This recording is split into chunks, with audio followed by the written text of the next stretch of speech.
નમસ્કાર મિત્રો, જે અર્થશાસ્ત્રમાં નાણાંની જે શોધ થઈ છે, વિજ્ઞાનમાં અગ્નિ અને ચક્રની શોધ થઈ છે, તેમ રાજ્યશાસ્ત્રમાં એ મતની શોધ થઈ છે.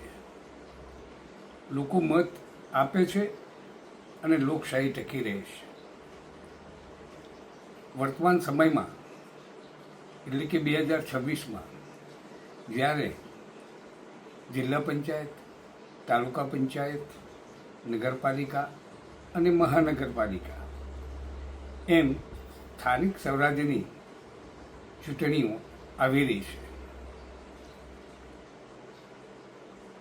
અત્યારે 5 વર્ષ અગાઉ તમે જેને વોટ આપ્યો હતો, મત આપ્યો હતો, એમનો હિસાબ કરવાનો સમય હવે આવી ગયો છે. 5 વર્ષ પહેલાં તમારા વિસ્તારમાંથી ચૂંટાયેલા પ્રતિનિધિઓએ તમને કયા વચનો આપ્યા હતા, કયા કામો પૂર્ણ કરવાના વિશ્વાસ તમને આપ્યો હતો, એનો હિસાબ કરવાનો સમય એ આજે આવી ગયો છે. મિત્રો, તમે 5 વર્ષ પહેલાં જે પ્રતિનિધિઓને તમારા કિંમતી વોટથી, મતથી ચૂંટ્યા હતા, તે ધારે તો 5 વર્ષમાં ઘણું બધું કરી શકે.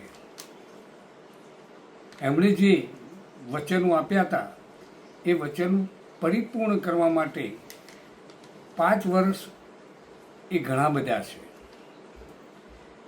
જો એમનામાં કામ કરવાની ઈચ્છા શક્તિ હોય તો ચોક્કસ એ કામ પૂર્ણ થઈ શકે છે. તમારા વિસ્તારમાં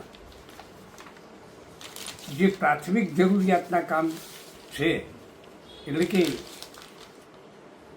રોડ છે, રસ્તાઓ છે, વીજળી છે, પીવાનું શુદ્ધ પાણી છે, ગટર લાઇનની વ્યવસ્થા છે, આવા પ્રાથમિક પ્રકારના કામો એ થયા છે કે નથી થયા એનો હિસાબ કરવાનો સમય આવી ગયો છે. તમારા વિસ્તારમાં તમારા બાળકો માટે શિક્ષણની વ્યવસ્થા થયેલી છે. એ પછી પ્રાથમિક શિક્ષણ હોય, ઊંચી શિક્ષણ હોય કે ટેકનિકલ શિક્ષણ હોય. સાથે સાથે એ તમારા વિસ્તારમાં સિનિયર સિટીઝન માટેની કોઈ વ્યવસ્થા, આરોગ્યની વ્યવસ્થા કરેલી છે, એ પણ જોવું જોઈએ.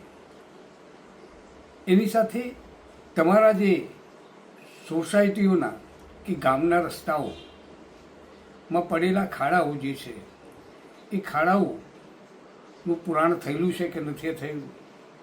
5 વર્ષમાં તો મિત્રો ઘણું બધું થઈ શકે. એ ખાડાઓના કારણે કેટલાય લોકો જાન ગુમાવે છે, પોતાનો જીવ ગુમાવે છે, એ આપણે જોઈએ છીએ.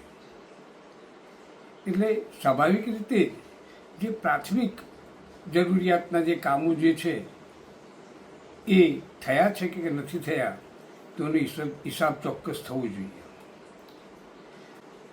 આ સિવાય તમારા વિસ્તારની અંદર એ રખડતા ઢોર અને કૂતરાઓ કરડવાના બનાવો ઘણા બનતા હોય છે અને એના કારણે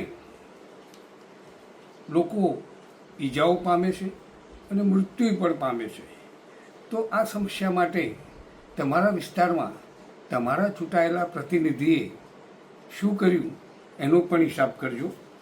આ ઉપરાંત ગામડાની અંદર જે ખેડૂતો જે છે એ ખેડૂતોને એમના વિસ્તારમાંથી તમે જે ચૂંટેલા પ્રતિનિધિઓ છે એ ખેડૂતને કેટલા મદદરૂપ બન્યા છે, તમને કેટલા મદદરૂપ બન્યા છે, એમને ખેતીકીય વિવિધ યોજનાઓ જે ચાલે છે રાજ્ય સરકાર અને કેન્દ્ર સરકારની, એની માહિતી આપેલી છે.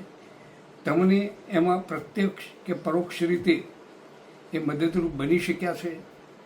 તો એ પણ એ ચૂંટાયેલા પ્રતિનિધિની ફરજ છે કે એનાથી તમને સુમાહિતગાર કરે અને એનો લાભ મળે. આ ઉપરાંત શહેરોની અંદર જે યુવાન બેરોજગાર છે, તો યુવાન બેરોજગારને આ ચૂંટાયેલા પ્રતિનિધિઓ કેવી રીતે મદદરૂપ બન્યા છે, તેમને કોઈ માહિતી એમણે આપેલી છે કે જેથી એમની આવકના સ્ત્રોતમાં વધારો થાય. તો આ પણ એક ચૂંટાયેલા પ્રતિનિધિની જવાબદારી છે, એટલે આપણે એ પણ ધ્યાનમાં રાખવું જોઈએ. મિત્રો, જેમ જેમ સમય જાય છે તેમ દરેકમાં પરિવર્તન આવતું જાય છે, અને પરિવર્તન લાવવું એ દરેક માટે હિતકારક હોય છે.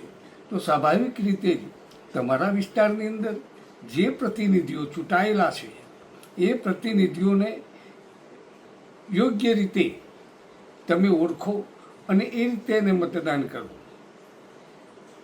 ચૂંટાયેલા પ્રતિનિધિ આપણા લગ્ન પ્રસંગમાં ન આવે તો મરણ પ્રસંગમાં તો એમણે આવવું જ જોઈએ, તમને આશ્વાસન આપવું જ જોઈએ. એ સિવાય આ પ્રતિનિધિઓ દ્વારા એ પણ તમને જાણ કરવામાં આવે કે જે વિધવા તકતા જે છે, ગરીબ માણસો છે, આવાસની યોજનાઓ જે છે, આના માટે એ લોકો તમને સુમાહિતગાર કરે છે, તમને પ્રત્યક્ષ કે પરોક્ષ રીતે લાભકર્તા બને છે. એ મહત્વનું છે.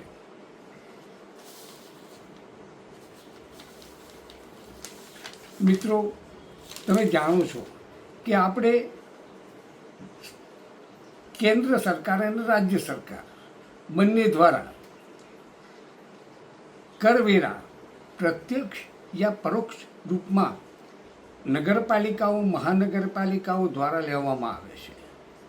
તો એ ટેક્સનો, એ પૈસાનો ઉપયોગ એ લોક ઉપયોગી કાર્યો માટે થતો હોય છે, અને લોક ઉપયોગી કાર્યો માટે જ્યારે થાય છે ત્યારે લોકોની સુખાકારીમાં વધારો થાય છે.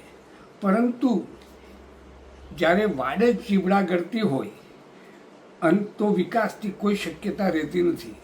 એ આપણે જરૂર ધ્યાન રાખવું જોઈએ. પ્રતિનિધિઓએ લોક ઉપયોગી કાર્યો થાય, બજેટ એ પ્રમાણે ખર્ચાય, એ પણ આપણાને ચૂંટાયેલા પ્રતિનિધિને આપણે પૂછવું જોઈએ. વર્તમાન સમયમાં જ્યારે જે પ્રતિનિધિઓ ઉમેદવારો ચૂંટણીમાં ઊભા છે એમને પૂછવું જોઈએ કે તમે આવનાર 5 વર્ષમાં અમારા વિસ્તારના વિકાસના કામો માટે તમે શું કામ કરશો, અને એના માટે તમે કયા કયા મુદ્દા લઈને આ વિસ્તારમાં અમારી પાસે વોટ લેવા આવ્યા છો, એનું પણ ચર્ચા થવી જોઈએ. માત્ર સભાઓ કે માત્ર અનેક પ્રકારના પ્રચારો દ્વારા આપણે ભૂરમાઈ ન જવું જોઈએ. એટલે સ્વાભાવિક છે કે એની અંદર ઉમેદવારને પૂછવું જોઈએ કે તમારો આવનારો સમયના 5 વર્ષમાં તમારો વિકાસનો રોડમેપ કયો છે અને અમારા વિસ્તારનો વિકાસ કઈ રીતે થશે, એ પણ આ ચૂંટણી ટાણે પૂછવું જોઈએ. મિત્રો, સ્વાભાવિક છે કે ચૂંટાયેલા પ્રતિનિધિઓની જવાબદારી, એકાઉન્ટેબિલિટી એ બનેલી હોય છે, જવાબદારી હોય છે, અને એ જવાબદારી એની લોકોને સમસ્યાઓને દૂર કરવા માટે એ કયા પ્રકારનું 5 વર્ષમાં પ્લાનિંગ કરે છે એ પણ આપણે પૂછવું જોઈએ. મિત્રો, ચૂંટણીમાં મતદાન એ મહાન દાન છે, એટલે સ્વાભાવિક રીતે જ લોકશાહીને મજબૂત બનાવવા માટે આપણે આપણું મતદાન અવશ્ય કરાવીએ અને લોકશાહીને મજબૂત બનાવીએ. અસ્તુ. જય હિન્દ, જય ભારત.